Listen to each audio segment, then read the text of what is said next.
लिखो जिंदगी तमाम शाहे दो जहां के नाम, लिखो जिंदगी तमाम शाहे दो जहां के नाम, मैं सलाम की सलाम। लिखो जिंदगी तमाम शाहे दो जहां के नाम, मैं सलाम की सलाम। मैं हुजूर का दीवाना पढ़ो उनु का तराना, मैं हुजूर का दीवाना पढ़ो उनु का तराना।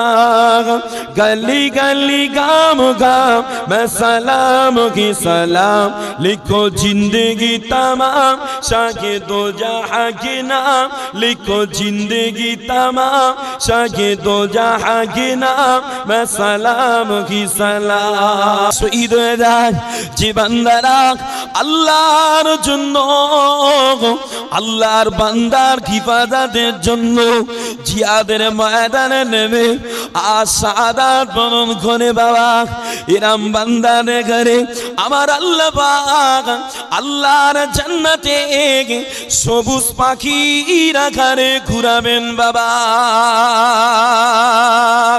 ও আমার বিজনেরা, আর ওই সবুজ পাখিরা আল্লাহ জান্নাতে উড়ে উড়ে, আল্লাহ জান্নাতে উড়ে উড়ে আল্লাহ পাকের আরশের নিচে বাতিতে এসে যখন বসে যায়, ওই না সময় আল্লাহ পাক ওই পাখিদের ইন্ডিকেট করে বলেন, ও কমাল বান্দারা, তোমরা আমার কাছে কি চাও, তোমরা আমার কাছে কি চাও বাবা। ওই সময় শহীদান বান্দারা আল্লাহ পাককে বলেন, ও রব্বি আল্লাহ পাক, আমরা আর কিছু চাই না, আপনি যে নিয়ামত দিয়েছেন এরম নিয়ামত তো আর কেউ পায় না আল্লাহ।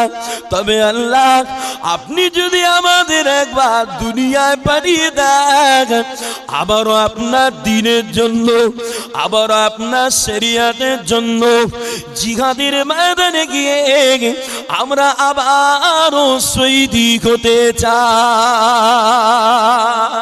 জোরে হলো না? ও আমার প্রিয়জনেরা, আল্লাহ পাক ওই সময় জানাবে, ও আমার বান্দারা, না না না, আর দুনিয়া যেতে পারবে না বাবা। কেন না, একবার যার মৃত্যু হয়ে যায় সে আর দুনিয়া যেতে পারে না।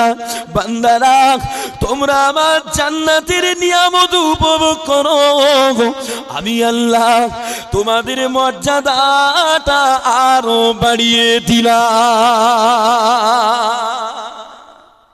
যে বাবা শহীদ হওয়া তো সস্তা নয়, অনেক ত্যাগের প্রয়োজন বাবা, অনেক ত্যাগের প্রয়োজন বাবাজিরা।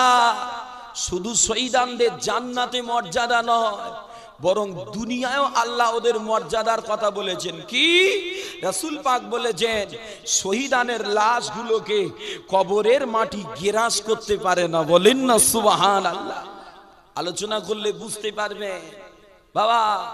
আল্লাহর নবী সাহাবা হযরত আমিরে মুআবিয়া রাদিয়াল্লাহু আনহু, যে আমিরে মুআবিয়া ইসলাম জাহানে ইমাম হুসাইন হুজুরের পরে, ইমাম হুসাইন হুজুরের পরে খেলাফতের গদি দখল করেছিলেন বাবা। ও আমার প্রিয়জনেরা, আল্লাহর নবীর সাহাবা হযরত আমিরে মুআবিয়া রাদিয়াল্লাহু আনহু হুজুরের সময়, হুজুরের খেলাফত আমলে মদিনার জমিনে খাল খননের প্রয়োজন হয়েছিল বাবা। ওই খাল খননের ওয়াদার হুজুর দিয়েছিলেন বাবা। বাবাজিরা, তবে ওই খালটা খনন যে রাস্তায় হবে, ওই রাস্তায় খাল খননের ম্যাপের ভিতরে মদিনার জমিনে উহুদের ময়দানে গোরস্তানটা পড়ে গিয়েছিল বাবা। ওই না সময় আল্লাহর নবী সাহাবা হযরত আমিরে মুআবিয়া রাদিয়াল্লাহু আনহু হুজুর আমার বলেছিলেন, ও আল্লাহর নবী সাহাবারা, ও আল্লাহর নবীর সাহাবারা, উহুদের গোরস্থানে যত গোর আছে, কবর আছে, যত শহীদানদের লাশ আছে বাবা, যে যার আত্মীয়ের লাশটাকে তুলে না বাবা, আত্মীয়ের লাশগুলো তুলে অন্যত্র দাফনের ব্যবস্থা করো বাবাজিরা। খলিফার অর্ডার, মদিনার মানুষেরা আত্মীয় স্বজনের কবরগুলো খুঁড়ে খুঁড়ে লাশগুলো তুলতে লাগে বাবা। যখনই উহুদের কবরে লাশগুলো খোলা খায়, কবরগুলো ফাঁকা করা খায়, লাশগুলো এমন দেখায় মনে হয় যেন গতকাল এদের দাফন দেয়া হয়েছে বাবা। ও জনেরা, ও নবীর পাগলেরা, শহীদানের এত মর্যাদা, ওই উহুদের ময়দানে, ওই উহুদের গোরস্থানে কবরগুলো ফাঁকা করতে করতে সকলের অজান্তে উহুদের ময়দানে এমনি করে অস্ত্রের আঘাত, আল্লাহ নবী চাচা, আল্লাহ নবী চাচা হযরত আমির হামজা হুজুরের কদম শরীফে পড়ে গেল। যেই না হুজুরের কদমে অস্ত্রের আঘাত পড়ে গেল বাবা, হুজুরের কদম শরীফটা থেকে জিন্দা মানুষের শরীর থেকে ক্ষত থেকে যেমন খুন ঝরে যায়, ওরাম দ্বারা আবিরে হামজা হুজুরের কদম থেকে টাটকা খুনগুলো গড়িয়ে যায়। হুজুরের লাশ মুবারকটা তুলে নিয়ে আবার তড়ি ঘড়ি অন্য কবরস্থানে দাফন দেওয়া হয়েছে বাবা। যে আজও মক্কা শরীফে, মদিনা শরীফে কবর খোলা হয়, এমনও হাজি পাওয়া যায় যে দাফন দেওয়ার 6 মাস 7 মাস পরেও আল্লাহর দয়া হাজিদের একটা মাথা চুলও খসেনি। বলেন না সুবহানাল্লাহ। ফুরফুরা শরীফের জমিনে দাদা হুজুরের মাজারের ওখানে প্রথমের দিকে দাদা হুজুরের মাজারটা ফাঁকা হয়ে গেছিল, যে দাদা হুজুরের কাফনটা টাটকা দেখাচ্ছিল, তড়িঘড়ি পীর সাহেব হুজুরেরা এসে ওটাকে আটকে দিয়েছিল বাবা। বললেন না সুবহানাল্লাহ। ও আমার প্রিয়জনেরা, ওই উহুদের ময়দানে আল্লাহ নবীর সাহাবা হযরত সামুরা রাদিয়াল্লাহু আনহু হুজুরের কবরটা যখন খোলা হয়েছিল বাবা, হুজুরের কবর খুলে দেখা যায় আল্লাহর নবীর সাহাবা সামুরা রাদিয়াল্লাহু আনহু হুজুরের যে যুদ্ধের ময়দানে যুদ্ধ করতে করতে বেঈমান বাচ্চারা হুজুরের যে জায়গায় আঘাত করে শহীদ করে দিল সামুরা হুজুরা, ওই জায়গায় হাতটা রেখে কবরের ভিতরে শুয়ে আছেন বাবা। হুজুরকে কবর থেকে তোলা হলো, কবর থেকে তোলার পরে কোন রকমে হুজুরের হাতটা ক্ষত স্থান থেকে সরে গেছিল বাবা। যেই না ক্ষত স্থান থেকে সরে গিয়ে দেবা, ওই ক্ষত স্থান থেকে আবারও জিন্দা মানুষের মতো খুন গড়িয়েছিল বাবা। আমার বেঈমানেরা শহীদানদের এত দাগ, শহীদানদের এত মর্যাদা, আল্লাহ তুই কোরআন পাকে বললেন ওয়ালা তাকুলু লিমান ইউকতালু ফি সাবিলিল্লাহি আমওয়াত। এ আমার বান্দারা, আমার শহীদান বান্দাদের তোমরা মরা বলবে না। কেন? শহীদানেরা কবরে জিন্দা মানুষের মতো রিজিক উপভোগ করে। বলেন না সুবহানাল্লাহ। একটু জোরে হলো না বাবা। শহীদানদের এত দাম, ওই মজলিসে ওই শহীদান ভাই আমি মনে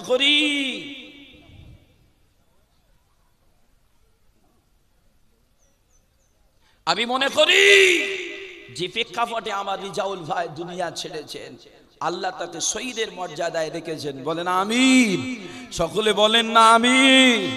আরো মহাব্বতে দরুদ শরীফ আল্লাহুম্মা সাল্লি আলা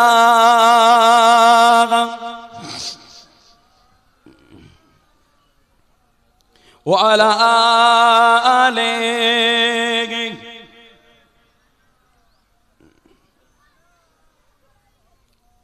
ফুরফুরাটা শরীফি হলো, ফুরফুরাটা শরীফি হলো নবীর ছোঁয়া লেগে গে। বাংলার মুমিন ধন্য হলো দাদা পীরকে পেয়ে। বলেন না সুবহানাল্লাহ, একটু জোরে বলেন না বাবা সুবহানাল্লাহ।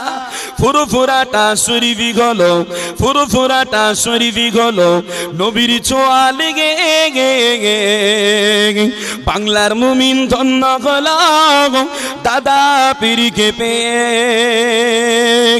তাসাউফের পীর কারিগর আমার দাদা পীর, যার বেলায়েতে ওলি হলো লক্ষ আলেম দিন। ফুরফুরাটা শরীফি হলো, ফুরফুরাটা শরীফি হলো নবীর ছোঁয়া লেগে গে। বাংলার মুমিন ধন্য হলো দাদা পীরকে পেয়ে। লা দুন্নি ওয়ালা জিন্দা ওলি, লা দুন্নি ওয়ালা জিন্দা ওলি মারেফাতের কারিগর, যার রুহানি দোয়ায় আজম বীর পায় নবীজির দিদার। লা দুন্নি ওয়ালা জিন্দা ওলি, লা দুন্নি ওয়ালা জিন্দা ওলি মারেফাতের কারিগর, যার রুহানি দোয়ায় আজম বীর পায় নবীজির দিদার। আরব আজম বাংলা সাম, আরব আজম বাংলা সাম দাদা পীরের খ্যাতি আছে। আরব আজম বাংলা সাম দাদা পীরের খ্যাতি আছে। স্বয়ং আল্লাহ নিজেই ছড়িয়ে দিলেন রাসূল পাকের ওসিলাতে। ফুরফুরাটা শরীফি হলো, ফুরফুরাটা শরীফি হলো নবীর ছোঁয়া লেগে গে। বাংলার মুমিন ধন্য হলো দাদা পীরকে পেয়ে। তাকওয়াওয়ালা পীর মুজাহিদি আমার দাদা পীর, যার কথা কলমে বাতিল বেদাতি, যার কথা কলমে বাতিল বেদাতি হয়েছে উৎখাত। তাকওয়াওয়ালা বীর মুজাহিদ, তাকওয়াওয়ালা বীর মুজাহিদ আমিরুস শরিয়াত।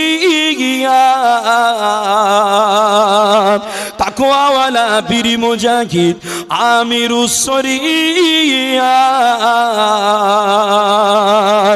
যার কথা কলমে বাতিল বেদাতি হয়েছে উৎখাত। স্বাধীনতা সংগ্রামে, স্বাধীনতা সংগ্রামে ব্রিটিশ বিরোধী সংগ্রাম ইতিহাসের পাতায় উল্লেখিত দাদা পীরের অবদান। ফুরফুরাটা শরীফি হলো, ফুরফুরাটা শরীফি হলো নবীর ছোঁয়া লেগে গে। বাংলার মুমিন ধন্য হলো দাদা পীরকে পেয়ে। আল্লাহুম্মা সাল্লি আলা। এটাকে আমার রাসূল পাক বলেন শহীদানের মৃত্যু। বাবাজিরা, পানিতে ডুবে মারা যাওয়া, এটাকে আমার রাসূল পাক বলেন শহীদানের মৃত্যু। ধ্বংস স্তূপের তলায় পড়ে মৃত্যুবরণ করা, এটাকেও শহীদানের মৃত্যু। পেটের রোগজনিত পীড়িত ব্যথার কারণে দুনিয়া থেকে চলে যাওয়া, এটাও শহীদানের মৃত্যু। সন্তান প্রসবকালীন সময় মায়েদের মৃত্যুবরণ, এটাও শহীদানের মৃত্যু। বাবাজিরা, আর অত্যাচারীর শিকার হয়ে মৃত্যুবরণ করা, এটাও শহীদের মৃত্যু। এছাড়া নিজের জানকে রক্ষা করার জন্য লড়াই করে শহীদ হওয়া, এটাও শহীদানের মৃত্যু। সকলে বলেন সুবহানাল্লাহ। বাবাজিরা, আল্লাহর নবী দয়ার নবী বলেছেন, বাবা দুনিয়ার জমিনে যারা শহীদের মৃত্যু পায়, যারা শহীদ হয়ে মৃত্যু হয়ে যায়, এদের জন্য আমার আল্লাহ 6টা পুরস্কার রেখেছে। কটা বলে? 6টা। প্রথম পদক্ষেপেই আল্লাহ জানিয়েছেন, প্রথমে আল্লাহ পাক শহীদান বান্দার জীবনের গুনাহ মোচন করে দেয়। বলেন না সুবহানাল্লাহ। আল্লাহ পাক আমার জানিয়েছেন, শহীদান বান্দাকে আমার আল্লাহ কবরের আযাব থেকে নাজাত করে দেন। সুবহানাল্লাহ। বাবাজিরা, শহীদান বান্দাকে কিয়ামতের কঠিন মুসিবত থেকে আল্লাহ মুক্ত রেখে দেবে। শহীদান বান্দা দেখারে কিয়ামতের মাঠে সম্মানের মুকুট আল্লাহ পরিয়ে দেবে। শহীদান বান্দাদের জন্য আল্লাহ পাক জান্নাতে 72 হুরের সঙ্গে বিবাহ দেবে। বাবা, এছাড়াও এই শহীদানেরা কিয়ামত হাসরের মাঠে স্পেশাল পাওয়ার পাবে। ওই শহীদানের বংশে, শহীদানের বাড়ি, এমনি করে আত্মীয় স্বজনের ভিতরে 70 জন ব্যক্তির জন্য আল্লাহর দরবারে শাফাআত করে জান্নাতে নিয়ে যাওয়ার পাওয়ার আল্লাহ দান করবেন। বলেন সুবহানাল্লাহ। বাবাজিরা, শহীদের এত মর্যাদা, এই জন্য সাহাবা হুজুরগণেরা রাসূল পাকের ডাকে সাড়া দিয়ে জিহাদের ময়দানে শহীদ হওয়ার আশায় দৌড়াতেন। কেন না? শহীদ হব তো দুনিয়া থেকে স্থানান্তরিত হয়ে পরপারে আল্লাহর কাছে গিয়ে আল্লাহ জান্নাতের মেহমান হব। বলেন না সুবহানাল্লাহ। বাবাজিরা, আল্লাহর নবী দয়ার নবী বলেছেন, বাবা জানো না শহীদানদের আল্লাহ মর্যাদা দিয়েছে, শহীদানদের ঘরে আল্লাহ এত ইজ্জত দিয়েছে। আল্লাহ শহীদানদের ঘরে জান্নাতে সবুজ পাখির আকারে আল্লাহ ওদের ঘরে রাখবেন। সুবহানাল্লাহ। আর ওই পাখির হালাতে, পাখির সুরাতে শহীদান বান্দারা আল্লাহর জান্নাতটাকে ঘুরে ঘুরে বেড়াবেন। বলেন না সুবহানাল্লাহ। ও আমার প্রিয়জনেরা, ও যুবকেরা, ও আল্লাহর নবীর দিওয়ানারা, দুনিয়া পৃথিবীর জমিনে যে বান্দারা